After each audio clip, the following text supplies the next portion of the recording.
There's a darkness that breathes between the ancient peaks of the Appalachian Mountains, a malevolent presence that has whispered its secrets through generations of isolated communities. I'm your host from Verified Fears, and today I'm about to tear back the veil on 12 true stories so bone-chilling, so unexplainable, that they will fundamentally shatter your understanding of what lurks in the wilderness. These are not campfire tales passed down by drunk uncles or fabricated urban legends. These are meticulously documented encounters with something profoundly sinister. Encounters that have been buried, hidden, and deliberately kept from public knowledge. Each story comes from real witnesses, from generations of mountain dwellers who have encountered phenomena that defy rational explanation. Before we dive into these terrifying narratives, I need something from you. If you consider yourself brave enough to confront the true darkness that exists just beyond the tree line, you need to do 3 critical things right now. First, smash that subscribe button, because what you're about to witness is not for the faint of heart. Second, hit the notification bell, ensuring you never miss the horrifying truths we uncover. And third, drop a comment saying, "I'm brave enough," to prove you have the psychological fortitude to stand witness to these mountain nightmares. The Appalachian Mountains have been a silent keeper of secrets for centuries. They've witnessed horrors that would drive most people to madness, holding on to stories that were never meant to escape the dense, misty valleys and shadowy forests. What we're about to explore isn't just another paranormal documentary. This is a systematic exposure of an evil so deeply rooted in these mountains that it challenges everything we understand about reality, safety, and the thin line between the known and the unknowable. Prepare yourself. Some stories were never meant to be told, and some secrets were meant to remain buried in the depths of these ancient, unforgiving mountains. Let's dive into our first story. A tale so haunting that it has tormented the residents of Silver Run, West Virginia, for decades. The story of Mary Shepard is not just another missing person case. It's a chilling testament to the darkness that prowls the Appalachian wilderness. A narrative that blurs the line between human comprehension and inexplicable terror. In the late autumn of 1987, Mary Shepard was a 34-year-old botanist working for the West Virginia State University's Environmental Research Division. Her specialty was rare mountain flora, and she had spent years mapping the intricate ecosystem of the Silver Run region, a remote, densely forested area nestled deep within the Appalachian mountain range. Mary was known among her colleagues as meticulous, fearless, and extraordinarily dedicated to her research. On October 17, 1987, Mary set out on what was supposed to be a routine 3-day botanical survey. She was well-equipped, experienced, and intimately familiar with the terrain. Her research required her to document several rare plant species that were believed to exist only in the most isolated sections of the Silver Run wilderness. Her colleagues recalled her excitement about potentially discovering a new subspecies of mountain orchid that local indigenous legends suggested might exist in the most secluded mountain valleys. What happened next would become one of the most mysterious disappearances in West Virginia's modern history. Mary's initial check-ins were routine. Her satellite radio communications were clear, her location tracking showed her moving systematically through the designated research area. But on the evening of October 19th, something changed. Her last radio transmission, recorded at 8:47 p.m., was unlike anything her colleagues had ever heard before. The audio, which was later analyzed by multiple forensic sound experts, contained a series of inexplicable sounds. What began as Mary's calm voice describing her location and research findings suddenly devolved into something else. There were sounds of rapid breathing, what seemed like fabric being torn, and then a series of low, guttural sounds that didn't sound human. The most chilling element was a voice, or something that resembled a voice, that seemed to speak in a language no one could identify. It wasn't English, nor was it any known Native American dialect. Linguistic experts from 3 different universities were unable to classify the sounds. After that transmission, Mary Shepard vanished completely. a massive search and rescue operation was launched. Over 200 volunteers, including local law enforcement, state troopers, search and rescue teams, and even members of nearby Native American tribes, combed the Silver Run wilderness. They used helicopters, tracking dogs, and advanced thermal imaging equipment. What they found was both too little and too disturbing. Approximately 12 miles from her last known coordinates, search teams discovered Mary's research equipment.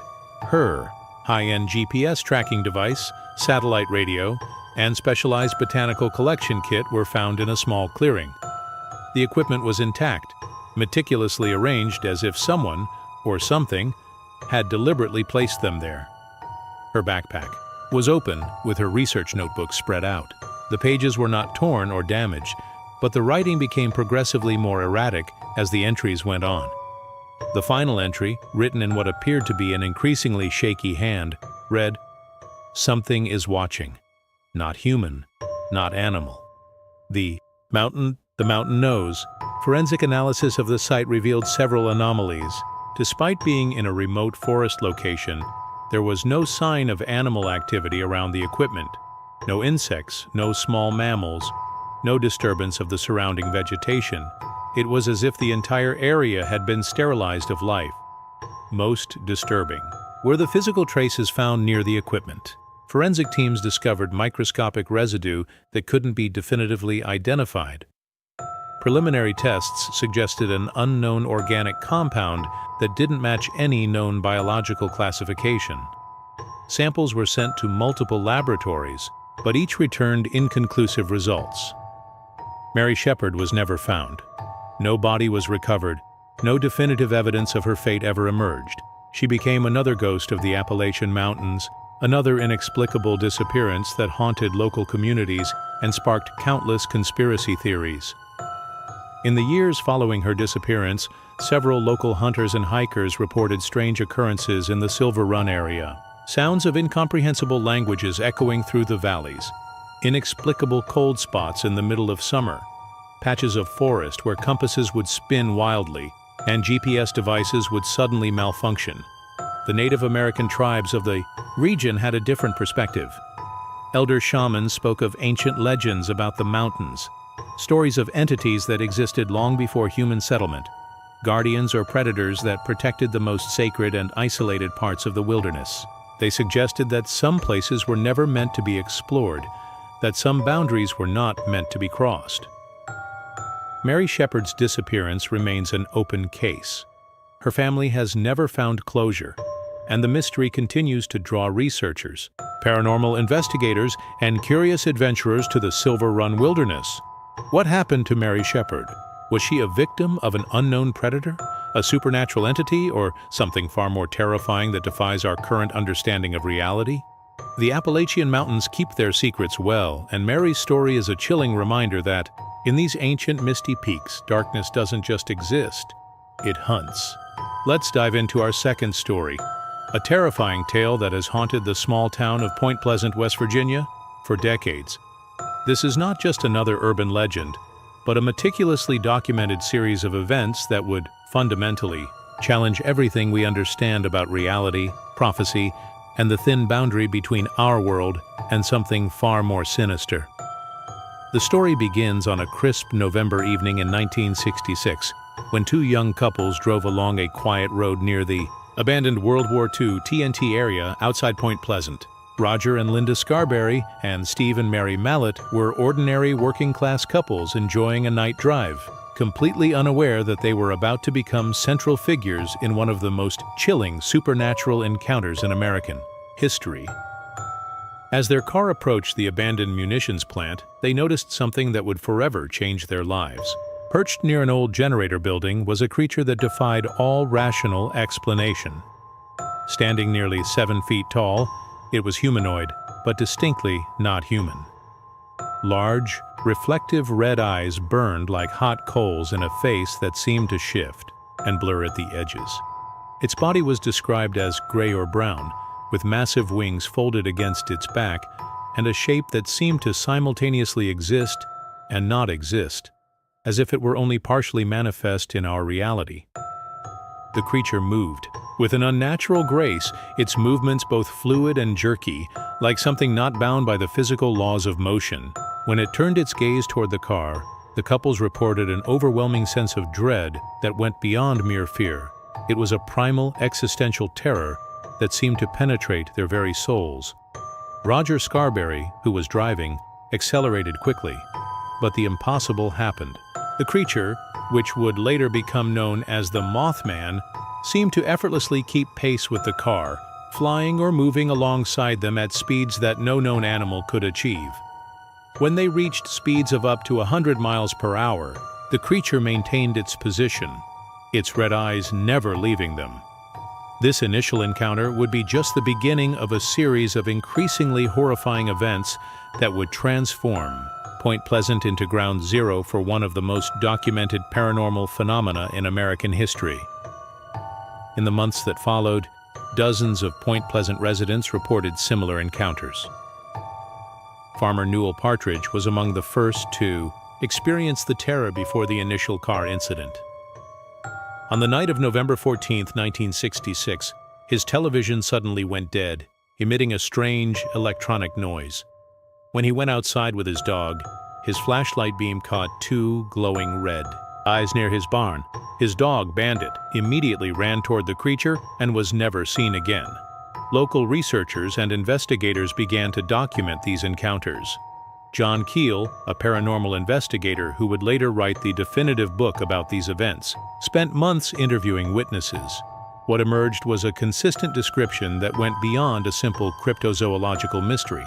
Witnesses spoke of an entity that seemed to transcend physical limitations, an intelligent, predatory presence that appeared to be more than just an unknown animal. But the Mothman was more than just a series of sightings. It became associated with a growing sense of impending doom that descended upon Point Pleasant. Residents reported recurring nightmares, unexplained electrical disturbances, and a pervasive feeling of being watched.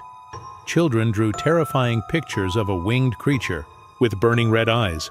Dogs would bark at seemingly empty spaces, and electronic devices would malfunction in its proximity.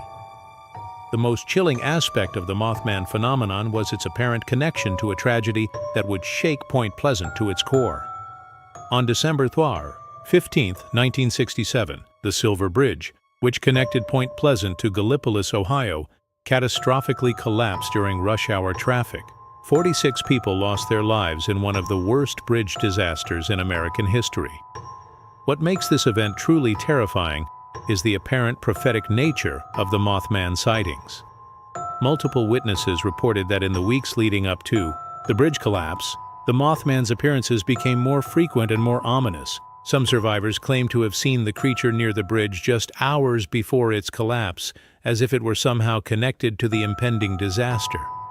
Skeptics attempted to provide rational explanations.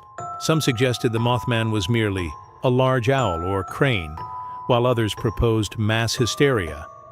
But these explanations fall apart under careful scrutiny.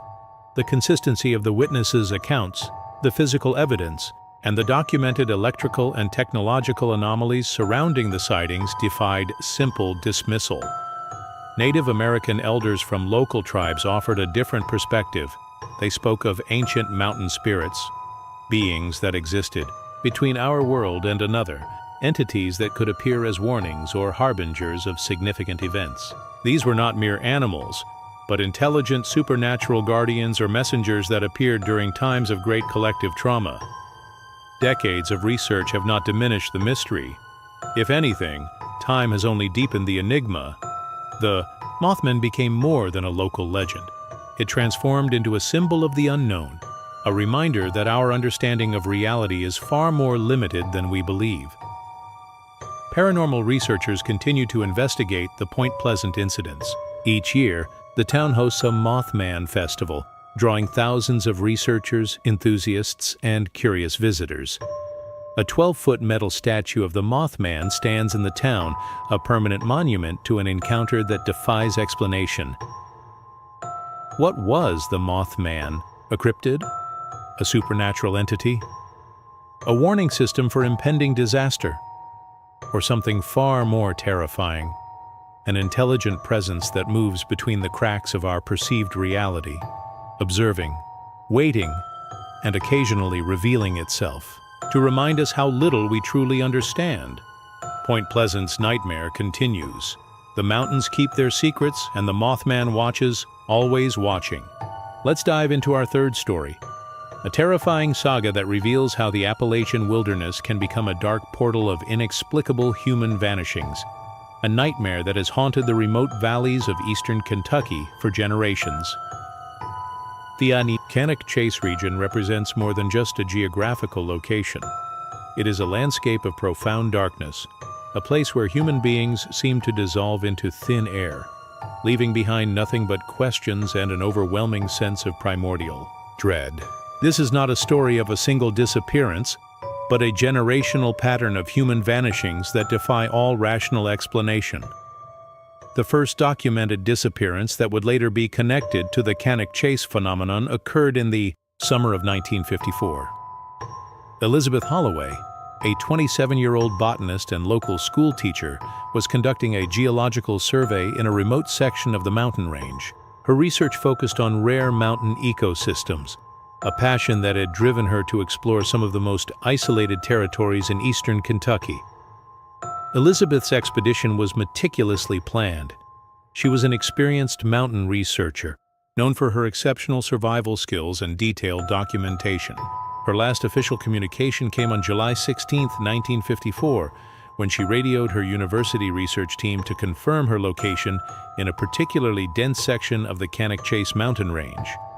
What followed would become one of the most perplexing missing person cases in Kentucky's history.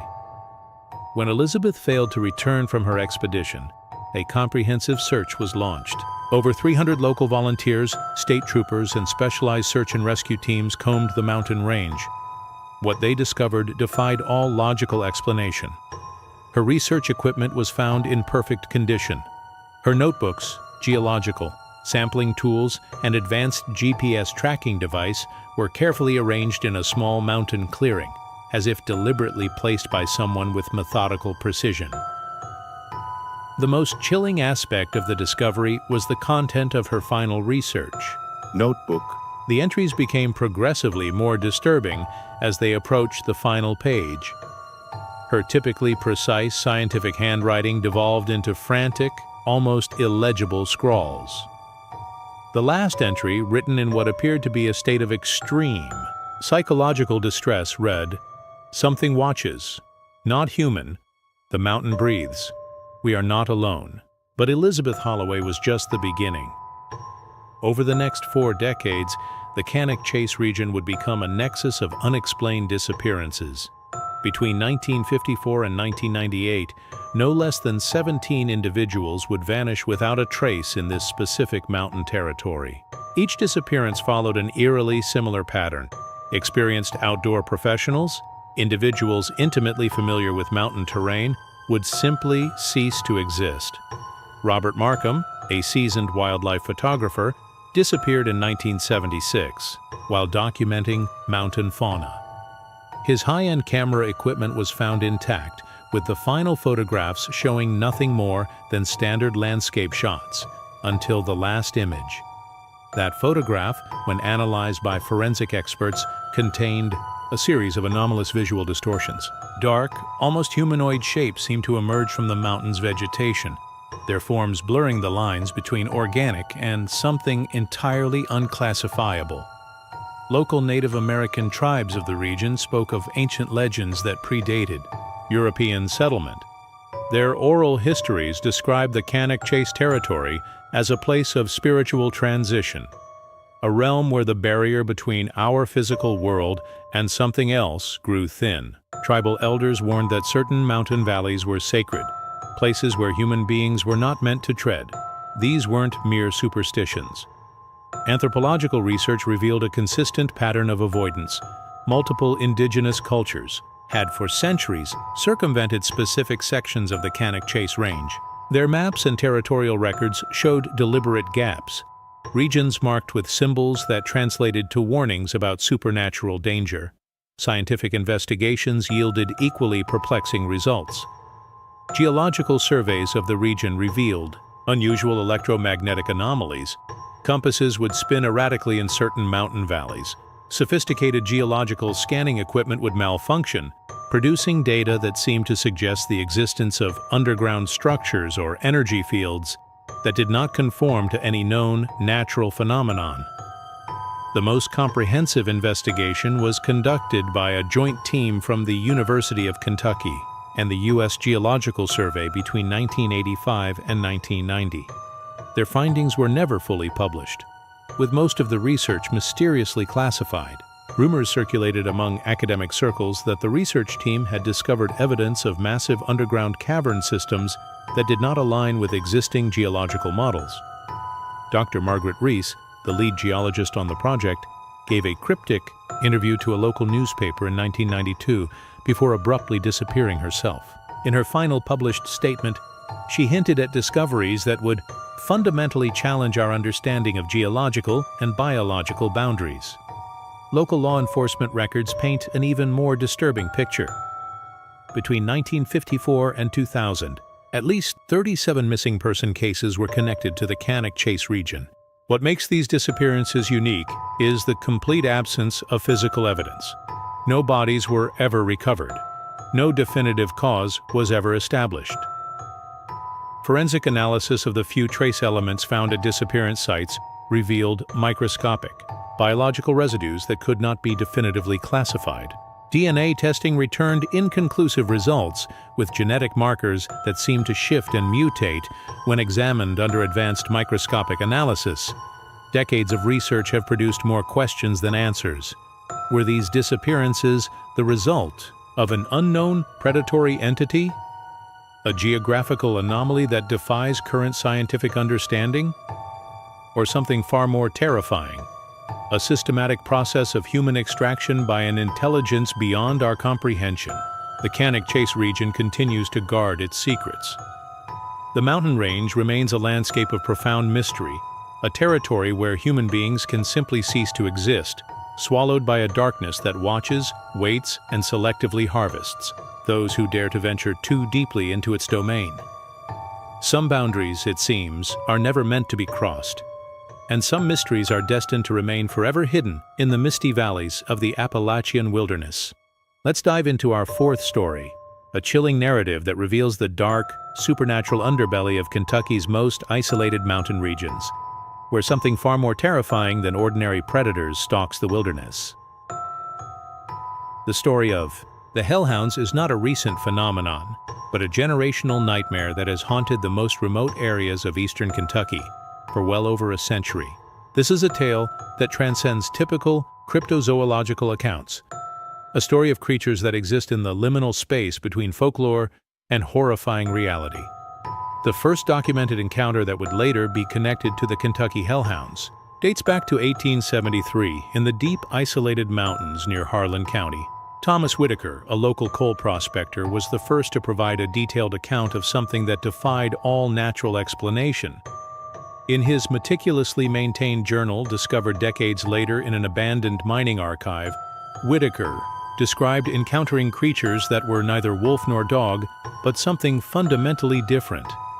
His journal entry from September 12, 1873, reads like a descent into madness. They move with a purpose beyond hunting. Their eyes burn not with animal hunger, but with an intelligence that feels ancient, calculating. These are not mere beasts.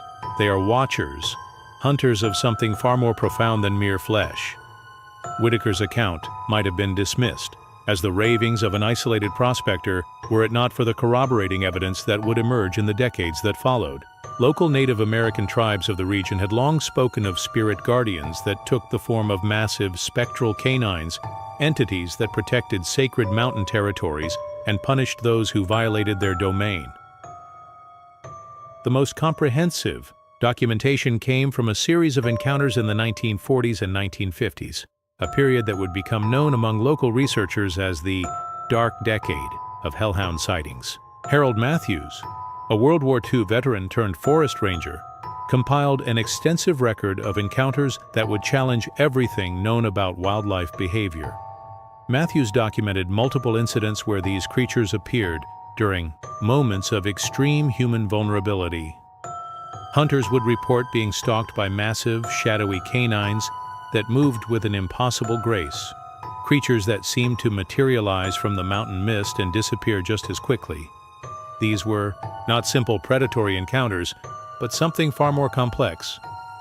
One particular account from 1952 stands out. James Cooper, a local trapper, described an encounter that would haunt the region for generations. Deep in a remote mountain valley, Cooper claimed to have witnessed a pack of these creatures surrounding an elk. What made the encounter extraordinary was not the potential predation, but the manner of the hunt. The creatures moved with a coordinated intelligence that suggested something beyond animal instinct. They herded the elk not for immediate consumption, but as if conducting some form of ritualistic selection. Cooper's detailed report, later verified by multiple wildlife experts, described creatures standing nearly 5 feet tall at the shoulder, with fur that seemed to absorb light rather than reflect it. Most disturbing were the physical traces left behind. Forest Service investigators found unusual track patterns that defied biological explanation.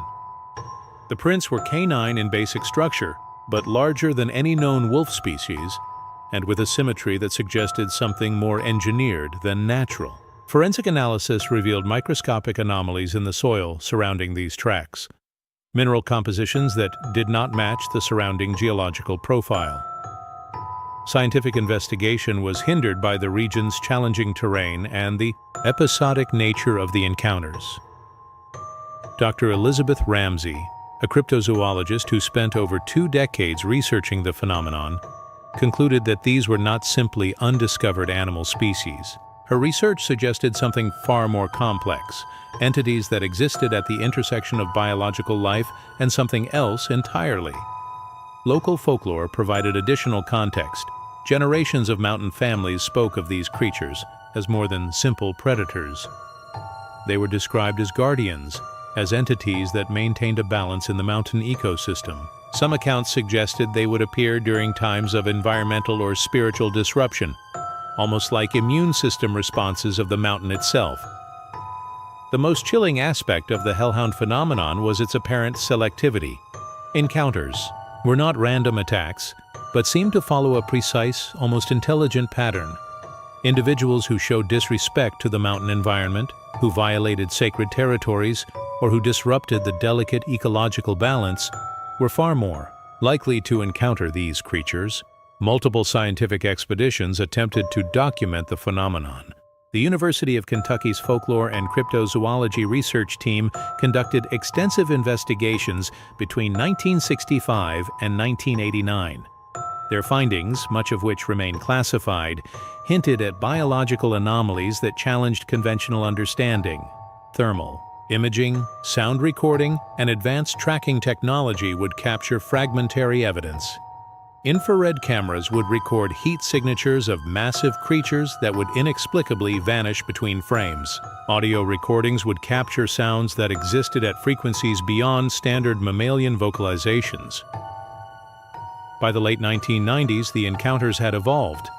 Local park rangers and wildlife researchers reported a shift in the creatures' behavior. Sightings became less frequent but more intense. The creatures seemed to be retreating deeper into the most isolated mountain territories, as if responding to some larger, unseen ecological shift. Dr. Marcus Holloway, the last major researcher to extensively document the phenomenon before his mysterious disappearance in 2003, proposed a radical theory. These were not simply undiscovered animals, but a form of environmental protection mechanism, living manifestations of the mountain's own defensive system. His final research notes, found in his abandoned mountain research station, suggested that the hellhounds represented a form of biological intelligence far more complex than human understanding. They were watchers, guardians, and potentially a manifestation of something that existed beyond our current scientific paradigm. Today, the legend of the Kentucky hellhounds continues. Occasional encounters, brief and terrifying, remind us that the Appalachian Mountains harbor secrets that defy rational explanation. These are not mere creatures, but something far more profound. A reminder that in the deepest, most isolated territories, something watches, something guards, something exists beyond the boundaries of our comprehension. The mountains keep their secrets, and the Hellhounds continue to patrol their ancient, misty domain. Let's dive into our fifth story, a chilling narrative that reveals the horrifying supernatural legacy of Harlan County's coal mining history, a tale of tragedy, suffering, and spirits trapped between the world of the living and the unimaginable darkness of the earth. Harlan County, Kentucky, is more than just a geographical location. It is a landscape etched with human suffering, a territory where the boundary between life and death blurs like coal dust in mountain air. The story of the ghost miners is not a simple ghost story, but a profound testament to the human cost of industrial exploitation and the spiritual scars left behind in the deepest, darkest corners of the Appalachian Mountains. The coal mining history of Harlan County is written in blood and desperation. Known as Bloody Harlan, during the brutal labor conflicts of the 1930s, this region witnessed some of the most violent labor struggles in American history. Thousands of miners risked their lives daily, descending into the earth's black arteries, never certain they would see daylight again. The most significant supernatural manifestations began to emerge in the late 1940s, nearly a decade after the most violent period of the mine wars. The Keene Creek Mine, a particularly treacherous underground complex, became the epicenter of paranormal activity that would defy all rational explanation. On the night of November 17, 1948, a catastrophic mine collapse claimed the lives of 37 miners. The accident occurred during the midnight shift, when most of the workers were deep within the mountain's heart. Rescue efforts were immediate, but ultimately futile. 17 bodies were recovered in the days following the collapse, but 20 miners remained entombed in the mountain's darkness. What followed was not just a mining tragedy, but the beginning of a supernatural phenomenon that would haunt Harlan County for generations. The first significant paranormal reports came from rescue workers and surviving miners. They spoke of sounds that came from within the sealed mine shaft, not just the expected settling of rock and debris, but distinctly human sounds, whispers, distant conversations, the unmistakable sound of pickaxes striking rock. Jacob Harrison, the lead rescue coordinator, documented these experiences in a series of journals that would later become crucial evidence for paranormal researchers. His entries from the weeks following the collapse revealed a mounting sense of psychological terror. "The mountain breathes," he wrote on December 3, 1948. "Not with wind, but with something else. The voices, they're not echoes, they're conversations." Geological surveys of the Keene Creek mine revealed anomalies that defied scientific explanation. Specialized acoustic equipment would pick up human vocal frequencies from depths where no living human could survive. Thermal imaging showed heat signatures that resembled human body temperatures in areas completely sealed off from the surface. The local community became divided. Some dismissed the reports as grief-induced hallucinations. Others recognized something far more profound was occurring. Native American tribes with deep roots in the region offered a different perspective.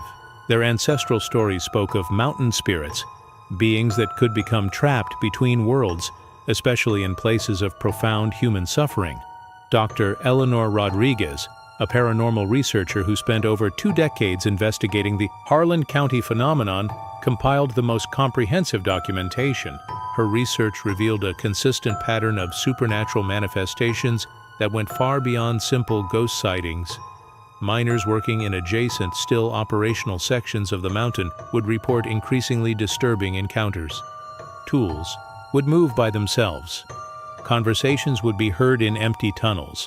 Rescue equipment would inexplicably malfunction precisely when attempts were made to investigate the sealed sections of the mine. The most chilling accounts came from miners, who claimed to have direct communication with the trapped spirits. These were not simple ghost sightings, but complex interactions that suggested the miners were not just trapped physically, but spiritually. Thomas McKinley, a third-generation miner who worked at Keene Creek from 1965 to 1982, provided one of the most detailed accounts. During a routine maintenance operation in 1973, he claimed to have made direct contact with the spirits of the trapped miners. His testimony, recorded in multiple interviews and documented by local researchers, described a horrifying spiritual ecosystem existing within the mountain. McKinley spoke of the miners existing in a state between life and death, reliving their final moments repeatedly. They were not simply haunting the mine, they were trapped in a perpetual cycle of their own tragic end. Some seemed unaware they had died, continuing to work as if nothing had changed. Others were acutely aware of their condition and projected a profound sense of despair that could be physically felt by those who entered their domain. Scientific investigations were complicated by the extreme psychological impact of the encounters. Multiple research teams experienced complete mental breakdowns. Psychological evaluations of miners and researchers who spent extended periods investigating the phenomenon revealed unprecedented levels of trauma and dissociation. The most comprehensive investigation was conducted by a joint team from the University of Kentucky and the U.S. Geological Survey between 1985 and 1990. Their findings were never fully published, with most of the research mysteriously classified. Rumors circulated that the team had discovered evidence of a complex spiritual ecosystem that existed within the mountain's geological structure. By the early 2000s, the Keene Creek mine was officially closed, but the supernatural activity did not cease. Local residents continue to report unexplained phenomena.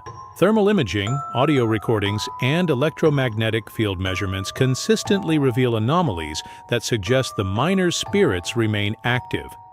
Dr. Rodriguez's final research, published posthumously in 2012, proposed a radical theory.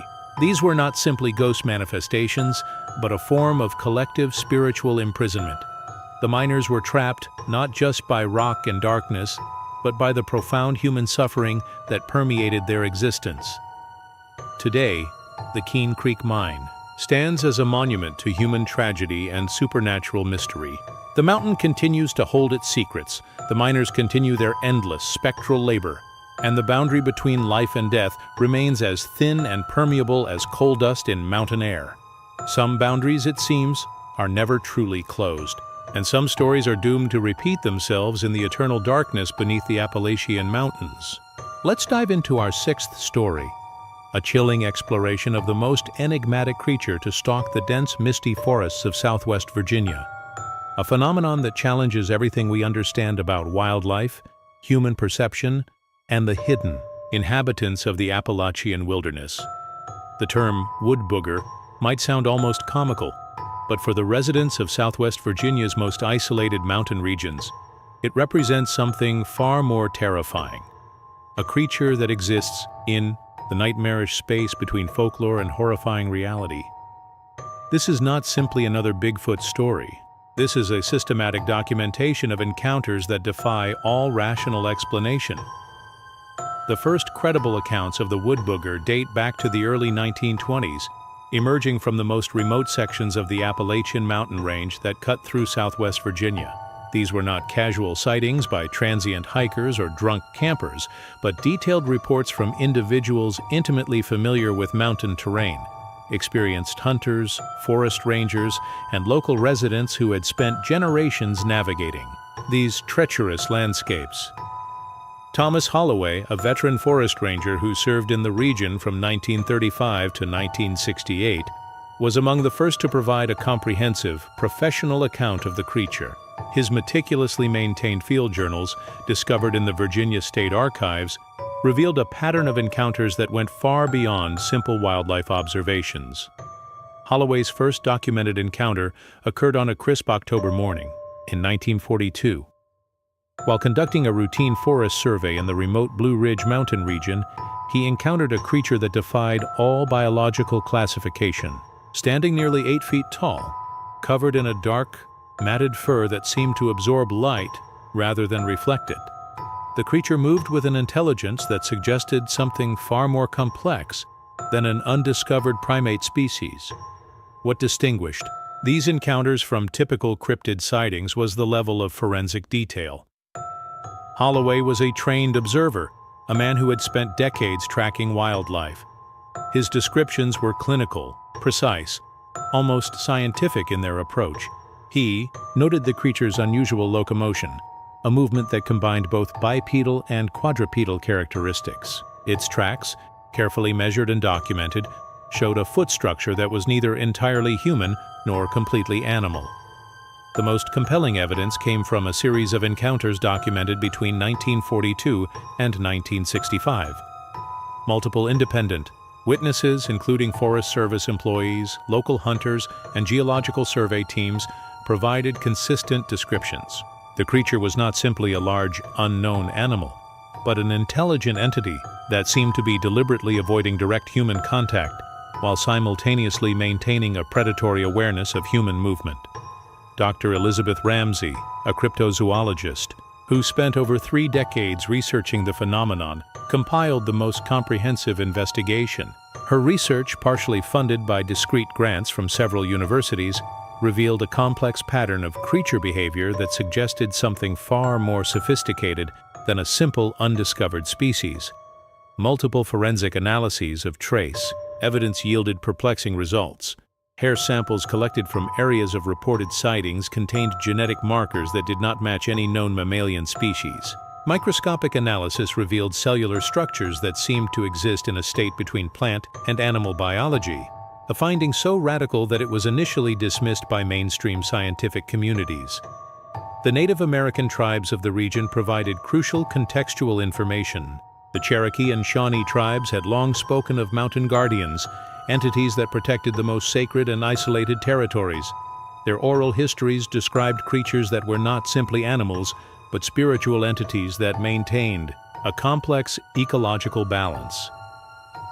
One of the most significant encounters was documented by a team of geological surveyors in 1957. The team, led by Dr. Marcus Green from the U.S. Geological Survey, reported a prolonged observation of what they described as a large bipedal entity in a remote valley near the Tennessee border. Their field notes described a creature that seemed to be deliberately manipulating its environment, moving fallen trees, creating complex ground markers that suggested a form of territorial communication. The most chilling aspect of the Woodbooger phenomenon was its apparent selectivity. Encounters were not random attacks, but seemed to follow a precise pattern. Individuals who showed respect for the mountain environment, who moved quietly and with purpose, were far less likely to have a direct encounter. Those who violated the ecological balance, who approached with aggression or technological intrusion, were far more likely to experience a direct confrontation. By the 1980s, the encounters had evolved. Sightings became less frequent but more intense. Advanced thermal imaging and tracking technology would capture fragmentary evidence, heat signatures of massive creatures that would inexplicably vanish between frames. Audio recordings would capture vocalizations that existed at frequencies beyond standard mammalian communication. Local law enforcement and Forest Service records reveal a systematic pattern of suppressed information. Multiple incident reports were classified, with only minimal information made available to the public. This systematic suppression only added to the growing mythology surrounding the Woodbooger.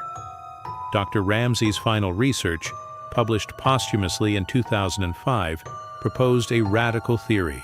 These were not simply undiscovered animals, but a form of advanced biological intelligence that existed in a symbiotic relationship with the mountain ecosystem. They were guardians, protectors, entities that maintained a complex ecological balance, far beyond human comprehension. Today, the legend of the Woodbooger continues.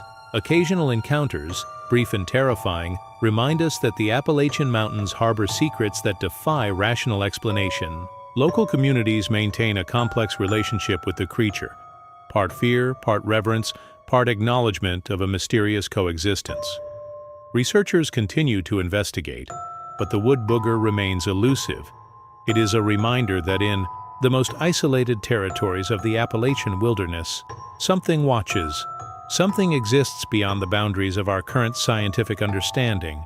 The mountains keep their secrets, and the Woodbooger continues to patrol its ancient, misty domain, a guardian of a world we are only beginning to comprehend. Let's dive into our 7th story, a terrifying chronicle of one of the most devastating and mysteriously prophetic disasters in American history, a narrative that reveals how supernatural forces might intersect with human tragedy in the most horrifying way possible. The Silver Bridge connecting Point Pleasant, West Virginia to Gallipolis, Ohio, was more than just a transportation route. It was a lifeline for two communities, a crucial connection across the Ohio River that had stood since 1928. But on December 15, 1967, the bridge would become ground zero for a disaster that would challenge everything we understand about fate, prediction, and the thin boundary between our world and something far more incomprehensible. The story begins long before the actual collapse, rooted in a series of supernatural encounters that would haunt Point Pleasant for months leading up to that fateful December day. The Mothman, a creature that had terrorized the region since its first sightings in November 1966, was not simply a cryptid or a local legend. It was a harbinger of something far more terrifying.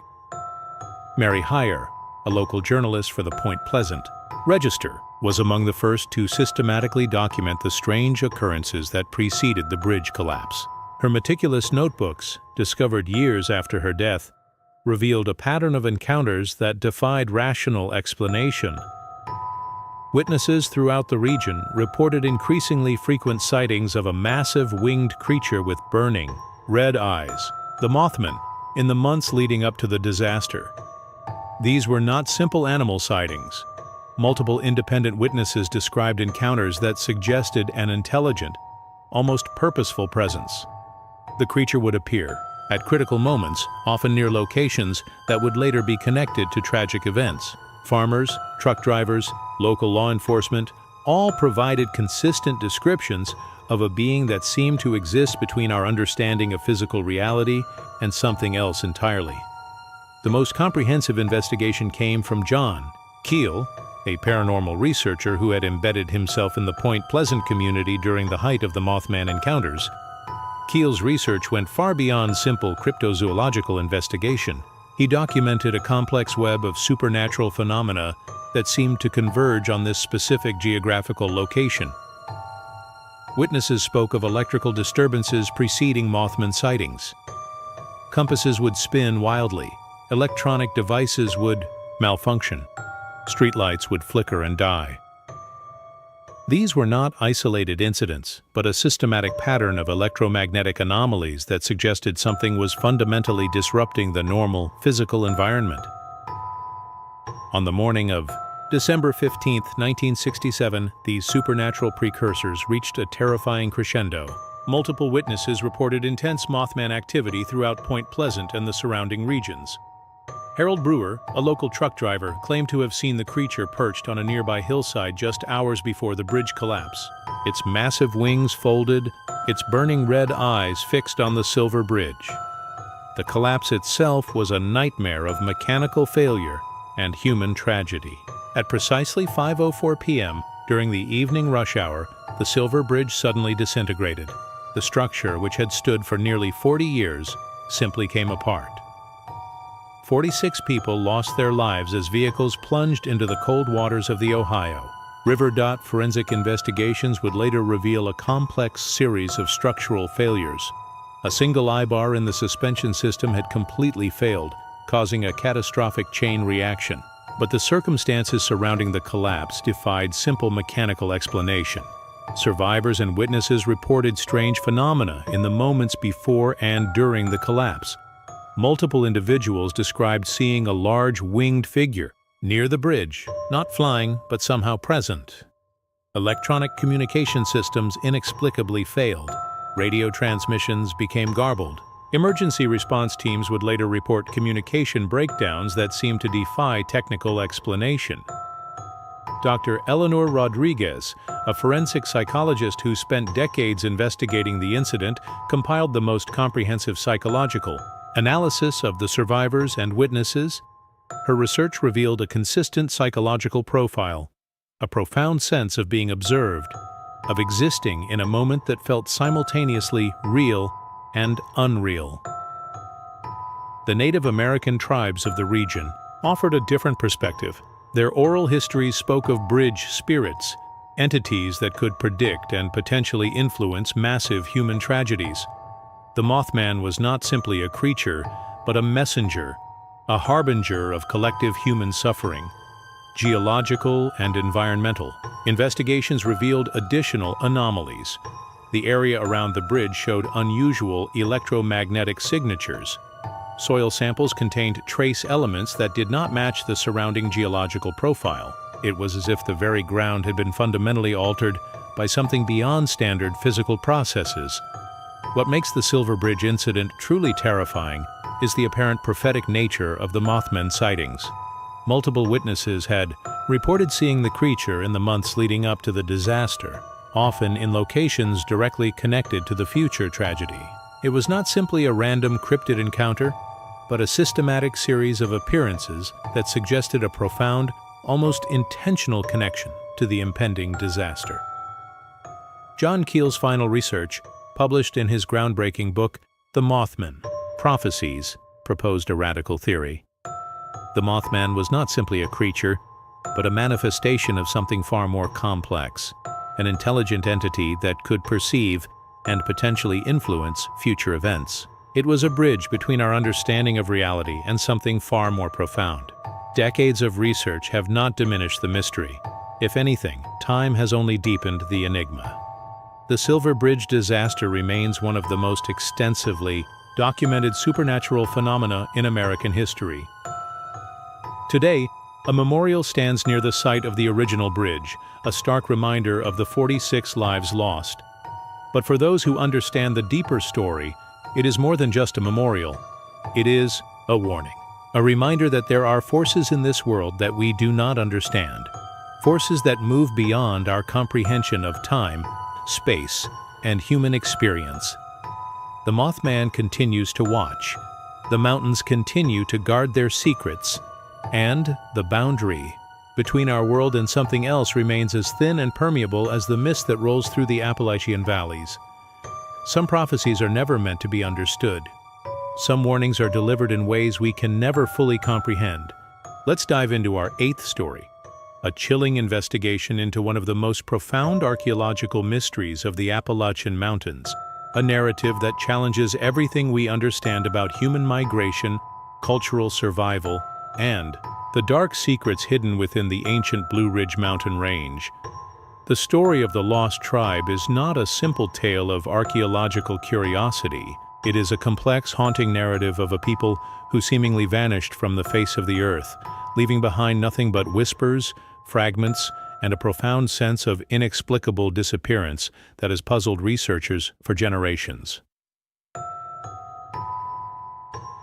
First serious investigations began in the early 1920s, when Dr. William Harrison, an anthropologist from the University of North Carolina, discovered a series of unusual archaeological sites deep within the most isolated sections of the Blue Ridge Mountains.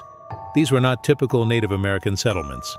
The artifacts, architectural remnants, and cultural markers suggested a civilization that existed outside the known historical narratives of indigenous populations in the region. Harrison's initial discoveries were met with profound skepticism. The archaeological community rejected his findings, claiming they were either misinterpreted or entirely fabricated. But Harrison was no amateur. His academic credentials were impeccable, and his documentation was meticulously detailed. The most compelling evidence came from a series of cave systems discovered in 1923. These were not simple dwelling places, but complex underground structures that suggested a sophisticated understanding of geological engineering. The caves showed signs of long-term habitation, with intricate water management systems, food storage facilities, and defensive structures that seemed almost impossibly advanced for their presumed time period. Most disturbing were the artifacts recovered from these sites, ceramic fragments with intricate designs that did not match any known Native American artistic tradition, metal tools made from alloys that did not correspond to any known metallurgical techniques of the time, and most chilling of all, human remains that displayed genetic markers unlike any recorded in the anthropological record. Dr. Elena Rodriguez, a geneticist who conducted extensive research on the recovered genetic material in the late 1990s, made a discovery that would shake the foundations of anthropological understanding. The DNA samples showed a genetic profile that was simultaneously familiar and entirely alien. They were human, but with markers that suggested a long period of isolated genetic development. The most comprehensive investigation was conducted by a joint team from the Smithsonian Institution and several major research universities between 1998 and 2005. Their findings were never fully published, with most of the research mysteriously classified or suppressed. Local Native American tribes provided crucial contextual information. The Cherokee and other indigenous groups spoke of a shadow people in their oral histories, a civilization that existed in the mountains before their own arrival. These were not simple creation myths, but detailed accounts passed down through generations, speaking of a people who lived in perfect harmony with the mountain ecosystem.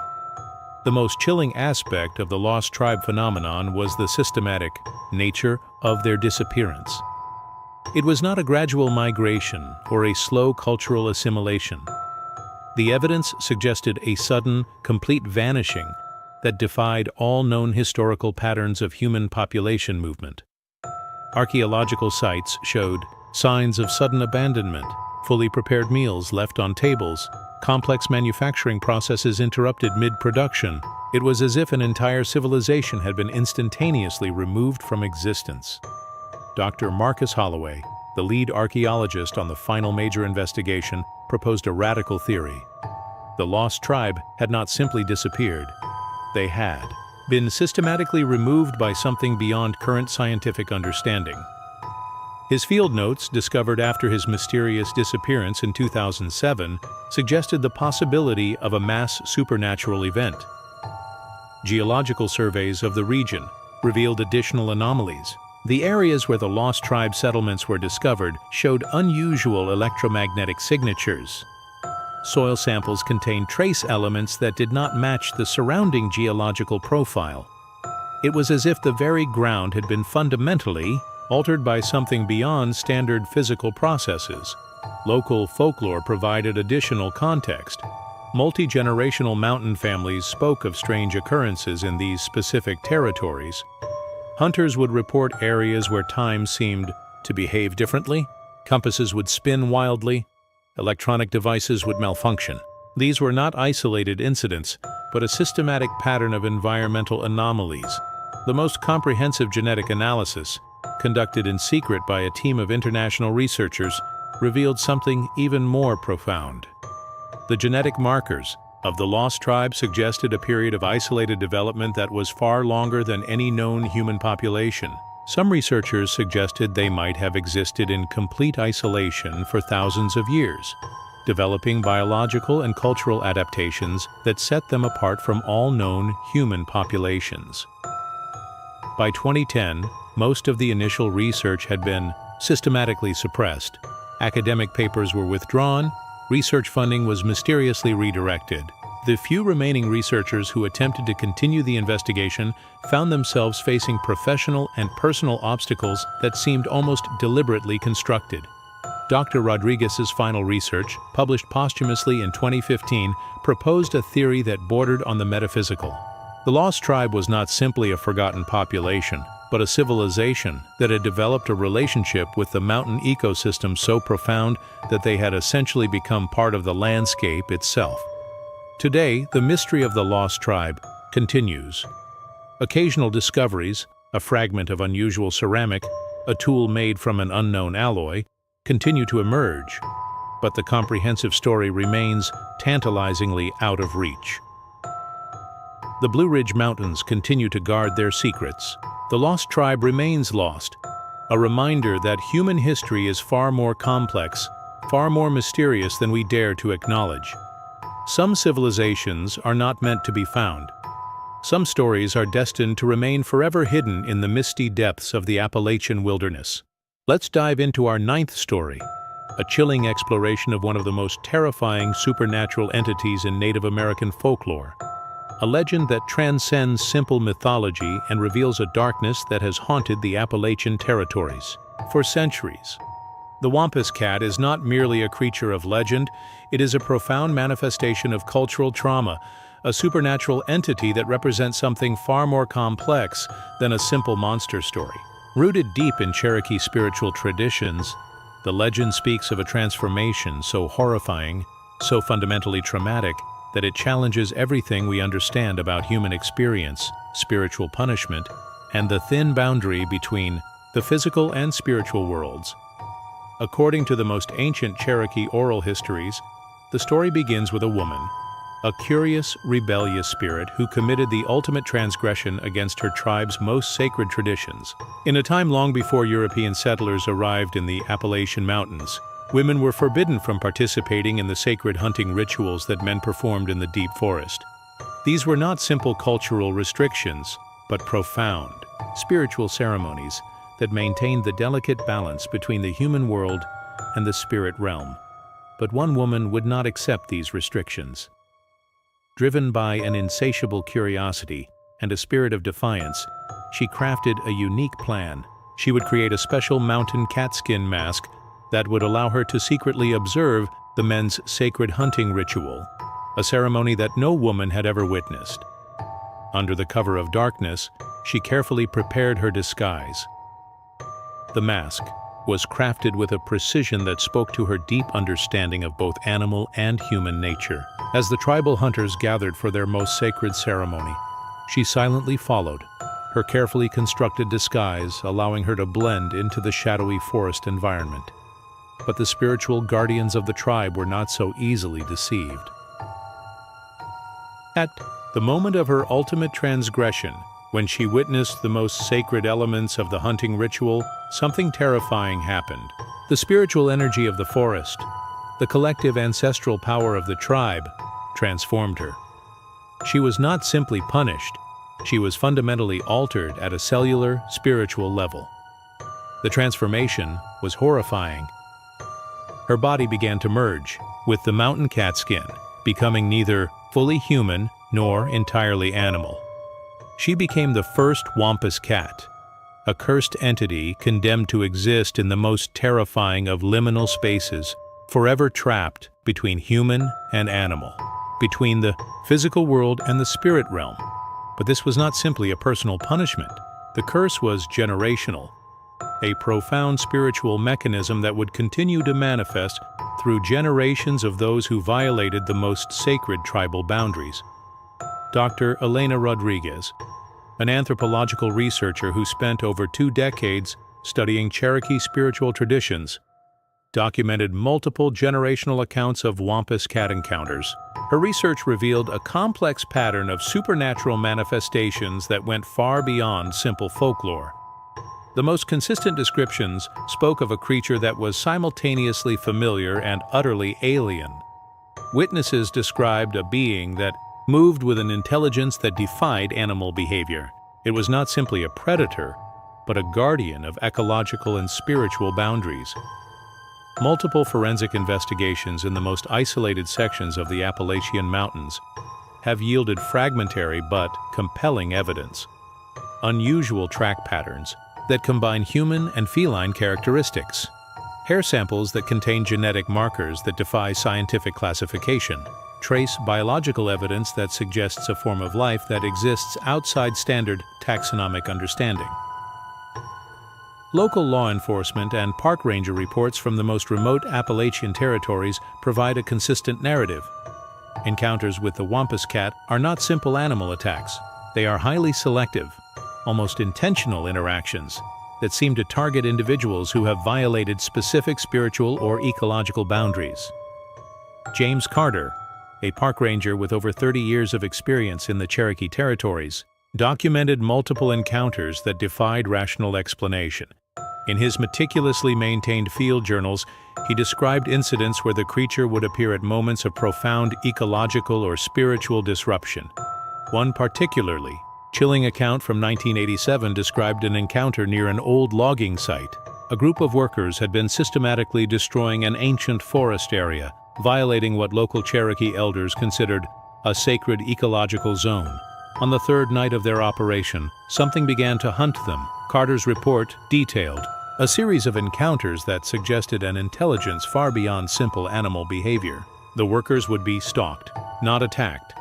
Precision psychological warfare that seemed designed to create maximum terror. Equipment would be systematically destroyed.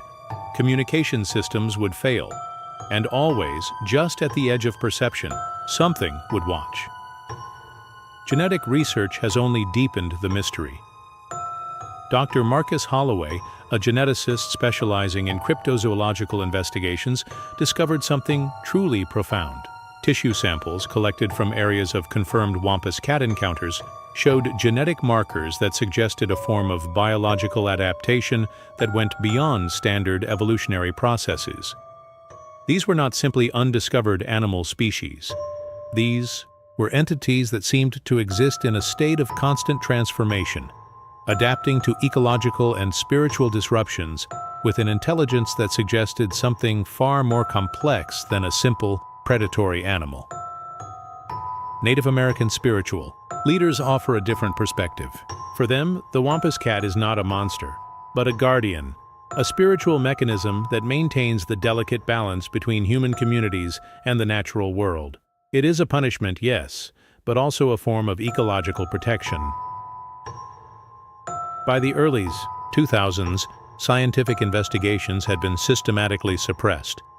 Research funding would mysteriously disappear. Academic papers would be withdrawn. The few researchers who continued to investigate found themselves facing professional and personal obstacles that seemed almost deliberately constructed. Today, the legend of the Wampus cat continues. Occasional encounters, brief and terrifying, remind us that the Appalachian Mountains harbor secrets that defy rational explanation. Local communities maintain a complex relationship with the legend, part fear, part reverence, part acknowledgement of a mysterious ecological intelligence. The mountains continue to guard their secrets, and the Wampus cat continues to patrol the boundaries between human understanding and something far more profound. Some curses are never meant to be understood. Some guardians exist in ways we can never fully comprehend. Let's dive into our 10th story, a terrifying exploration of a supernatural entity that has haunted the dark corners of Bluefield, West Virginia for generations. This is not simply a ghost story or a local legend. This is a systematic documentation of an encounter with something that exists beyond the boundaries of human comprehension. The Shadow Man of Bluefield is more than a mere apparition. It is a profound manifestation of psychological terror, a darkness that seems to feed on human fear, existing in the liminal spaces between perception and nightmare. The first documented encounters date back to the early 1930s, but the roots of this phenomenon run far deeper into the region's traumatic history.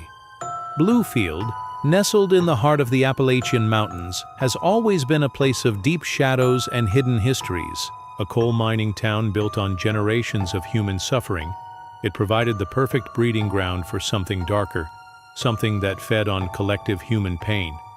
The most comprehensive documentation began with Margaret Thompson, a local social worker who first systematically investigated the Shadow Man phenomenon in the late 1950s. Her meticulously maintained journals, discovered decades after her death, revealed a pattern of encounters that defied all rational explanation. Thompson's initial investigations were triggered by a series of unexplained psychological disturbances in the local community. Residents would report experiencing a profound sense of being watched, not by something physical, but by a presence that seemed to exist just beyond the edge of perception. Children would wake from nightmares describing a figure made entirely of darkness. Elderly residents would speak of a presence that had haunted their families for generations. The most consistent descriptions painted a chilling picture. The Shadow Man was not a traditional ghost or spirit. Witnesses described an entity that seemed to be made of pure darkness, a three-dimensional absence of light that moved with an intelligence that suggested something far more complex than a simple paranormal manifestation. Dr. Elena Rodriguez, a paranormal psychologist who spent over 2 decades investigating the phenomenon, compiled the most comprehensive psychological profile of the Shadow Man encounters. Her research revealed a consistent pattern of psychological manipulation that went far beyond simple haunting. The encounters followed a precise psychological mechanism. Witnesses would first experience a profound sense of being observed.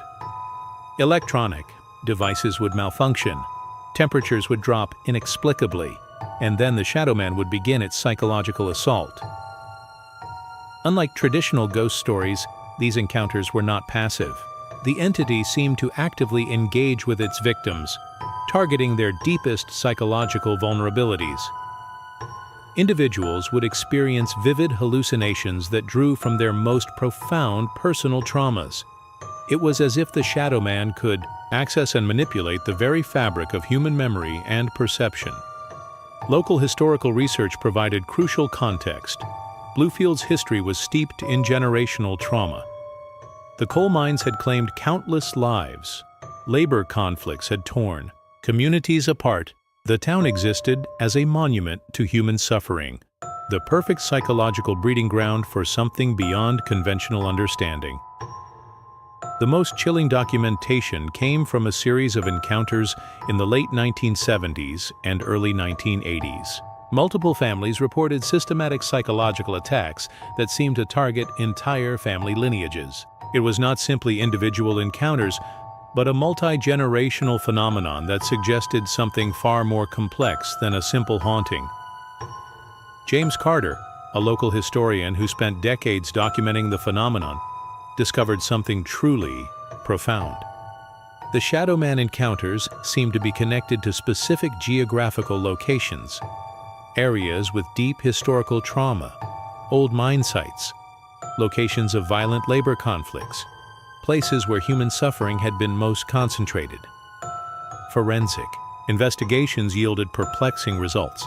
Locations of repeated Shadow Man encounters showed unusual electromagnetic signatures.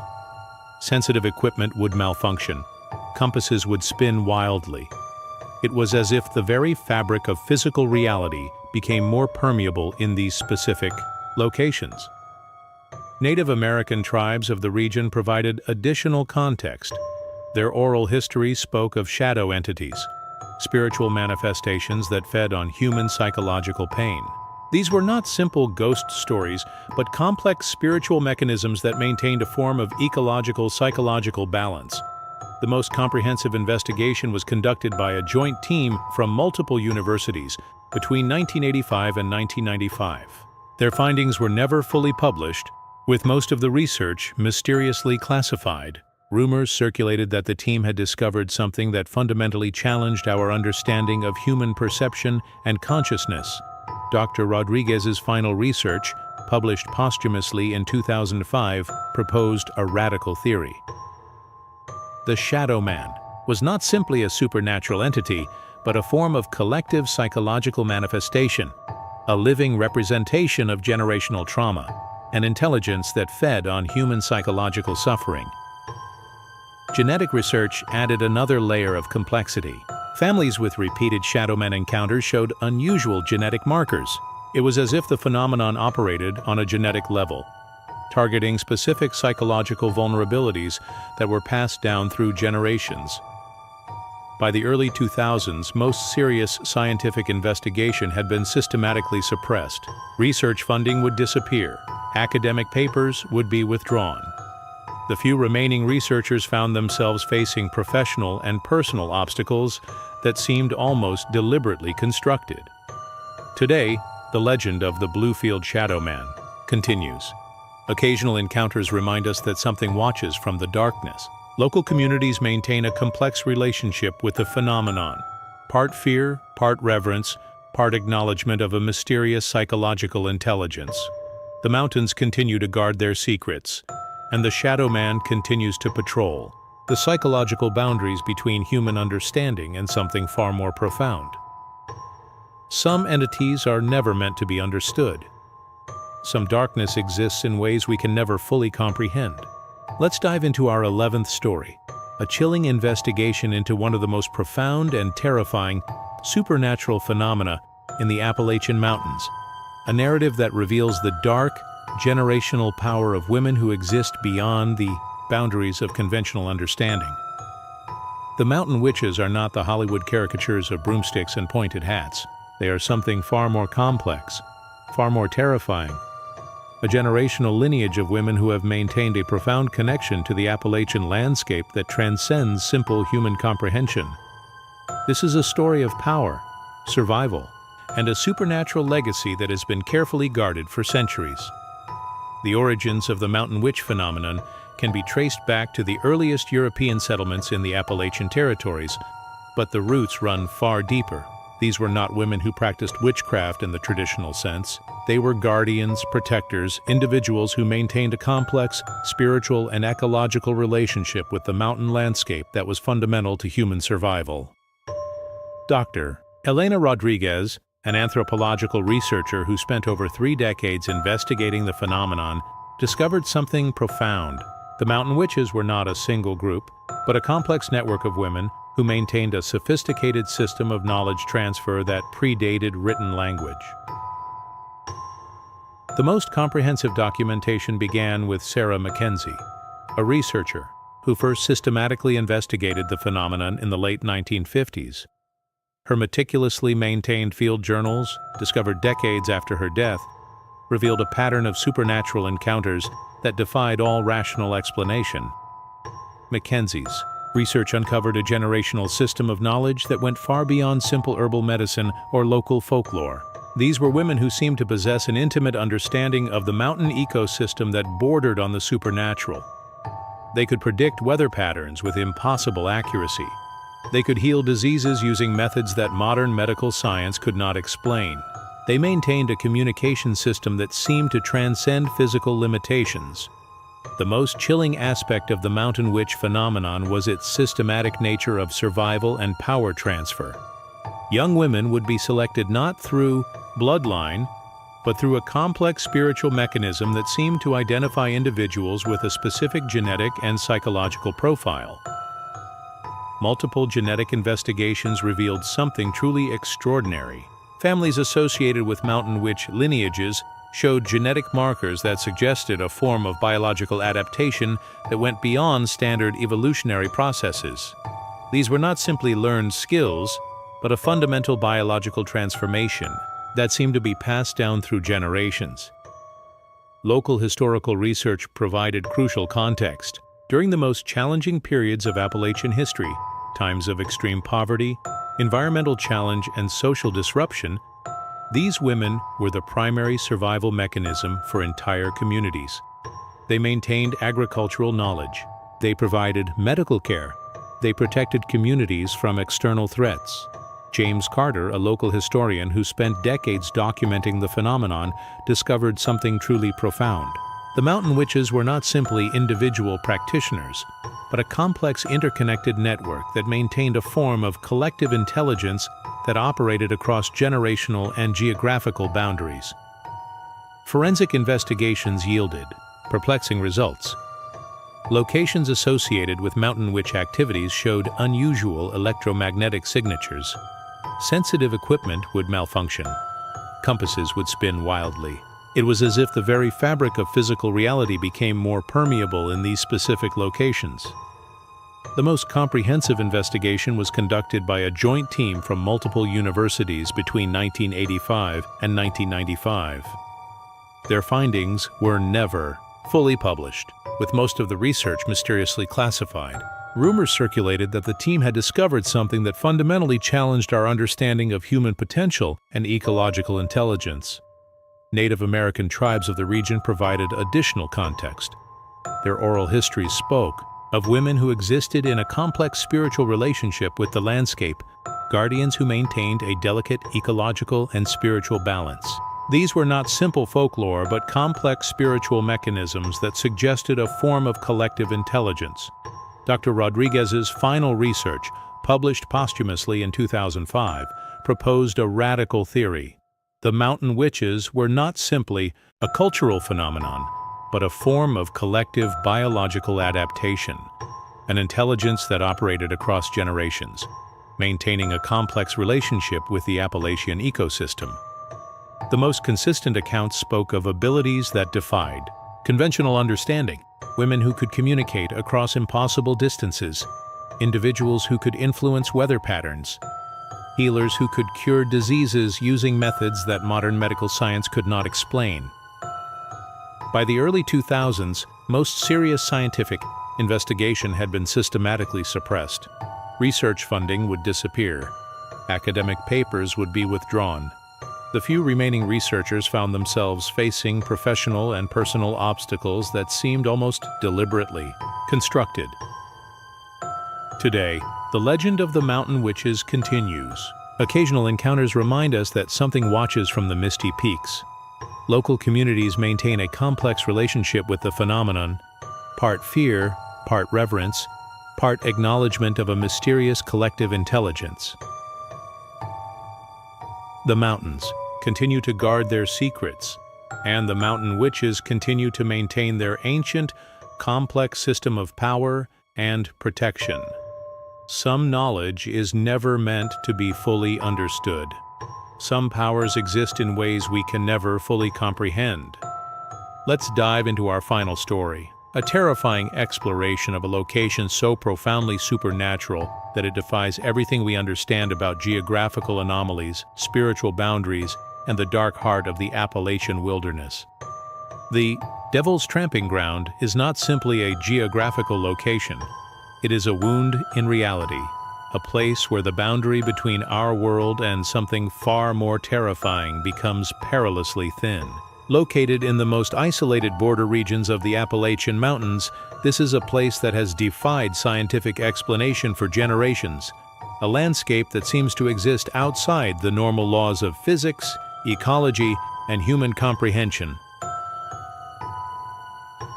The first documented investigations date back to the late 1800s, but local indigenous oral histories suggest the location's supernatural nature stretches back far beyond European settlement. Native American tribes had long considered this specific geographical area a place of profound spiritual danger, a territory to be avoided at all costs. Dr. Elena Rodriguez, the most comprehensive researcher to investigate the phenomenon, spent over 3 decades documenting the location's impossible characteristics. Her research, compiled in a series of meticulously maintained field journals, revealed a landscape that seemed to exist in a state of permanent supernatural disruption. The most distinctive feature of the Devil's Tramping Ground is a perfectly circular area of barren land approximately 40 feet in diameter where absolutely nothing grows. No grass, no insects, no microorganisms, just pure, sterile ground that resists all biological activity. Countless scientific investigations have failed to explain this biological dead zone. Geological surveys have yielded results that challenge fundamental scientific understanding. The soil composition within the circle is unlike anything found in the surrounding terrain. It appears to be chemically and structurally inert, resisting all attempts at standard ecological restoration. Plants, deliberately introduced to the area, will wither and die within hours. Seeds will not germinate. Soil samples show a complete absence of the microbial life that is fundamental to any terrestrial ecosystem. But the biological anomaly is only the beginning of the location's supernatural characteristics. Electromagnetic investigations reveal patterns that defy all known physical laws. Compasses spin wildly within the circle. Electronic equipment malfunctions with remarkable consistency. Sensitive measuring devices register energy signatures that cannot be classified using current scientific models. James Carter, a local historian who spent decades documenting the phenomenon, discovered something truly profound. The Devil's Tramping Ground was not simply a geographical anomaly, but a location that seemed to serve as a focal point for supernatural energy. Multiple independent witnesses have reported experiences that go far beyond simple environmental strangeness. Individuals who spend extended time within the circle report profound psychological disruptions. Time seems to behave differently. Perceptual boundaries become fluid.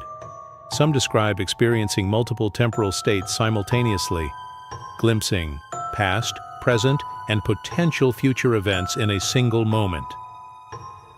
The most comprehensive investigation was conducted by a joint team from multiple universities between 1985 and 1995. Their findings were never fully published, with most of the research mysteriously classified. Rumors circulated that the team had discovered something that fundamentally challenged our understanding of physical reality. Local folklore provides additional context. Generations of mountain families speak of the location as a place of spiritual transition, a geographical wound where the barrier between our reality and something else grows impossibly thin. Some describe it as a location where supernatural entities can temporarily manifest, where the rules of physical existence become malleable. Dr. Rodriguez's final research, published posthumously in 2005, proposed a radical theory. The Devil's Tramping Ground was not simply a geographical anomaly, but a manifestation of a complex supernatural mechanism, a location that served as a kind of spiritual filter or boundary point between different states of existence. Genetic research added another layer of complexity. Individuals with extended exposure to the location showed unusual genetic mutations. It was as if the very geography could influence biological structures at a fundamental level. Native American spiritual leaders offered a different perspective. Their oral histories described the location as a spiritual testing ground, a place where human consciousness could be fundamentally challenged and transformed. The most chilling aspect of the Devil's Tramping Ground is its apparent intelligence. The supernatural phenomena do not occur randomly. They seem to respond to human intention, to psychological state, to the very nature of consciousness itself. By the early 2000s, most serious scientific investigation had been systematically suppressed. Research funding would disappear. Academic papers would be withdrawn. The few remaining researchers found themselves facing professional and personal obstacles that seemed almost deliberately constructed. Today, the legend of the Devil's Tramping Ground continues. Local authorities restrict access. Occasional expeditions are met with inexplicable obstacles. The location remains a profound mystery, a reminder that some territories exist beyond human comprehension. The mountains continue to guard their secrets, and the Devil's Tramping Ground continues to exist, a wound in reality, a location that challenges everything we understand about the nature of existence itself. Some boundaries are never meant to be crossed. Some mysteries are destined to remain forever hidden in the darkness between worlds. You've just survived a journey through the most terrifying, inexplicable mysteries of the Appalachian Mountains, 12 true stories that challenge everything we understand about reality, supernatural phenomena, and the hidden darkness that lurks just beyond human comprehension. But here's the most chilling truth. These are not just stories. These are documented encounters with something that exists in the shadows, something that watches, something that defies our most fundamental understanding of the world around us. The Appalachian Mountains are not just a geographical location. They are a living, breathing entity, a landscape that guards secrets older than human civilization, that harbors intelligences beyond our wildest imagination. From the Mothman's prophetic warnings to the Woodbooger's ecological guardianship, from the ghost miner's eternal suffering to the mountain witch's generational power, we've uncovered just a fraction of the darkness that exists in these ancient peaks. But our investigation is far from over. Here's what I need from you right now. Smash that subscribe button. 90% of you watching have not subscribed. These stories are just the beginning. Each subscription ensures we continue exposing the terrifying truths that others are afraid to investigate. Hit the notification bell. The next investigation could reveal something that changes everything we understand about reality. You do not want to miss what's coming. Comment, I survived the 12 Appalachian horrors. Prove you have the psychological fortitude to face these dark truths. Show that you're part of the verified fears community that dares to look into the darkness. Share this video with someone who thinks they're brave enough to handle these stories. Challenge your friends. Test their psychological limits. Spread the darkness. The mountains are watching. The entities we've discussed are not confined to these stories. They exist right now, in the shadows between our understanding and something far more terrifying. Some mysteries are never meant to be fully understood. Some darkness is always waiting. Welcome to Verified Fears. The truth is far more horrifying than you can imagine.